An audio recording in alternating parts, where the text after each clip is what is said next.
What's up everyone and welcome back to another video. Today we're going to see how to change language in Gemini AI.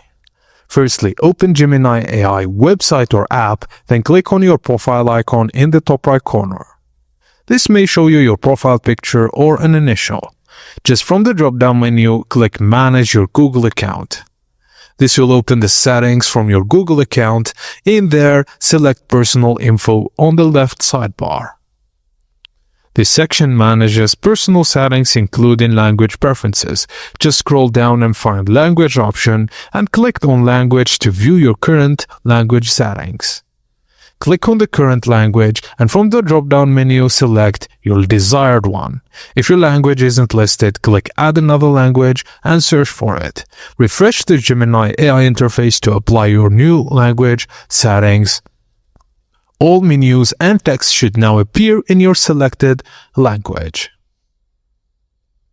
And that's it guys, as simple as that. Thank you for watching and please don't forget to like and subscribe for more tips and tricks like this.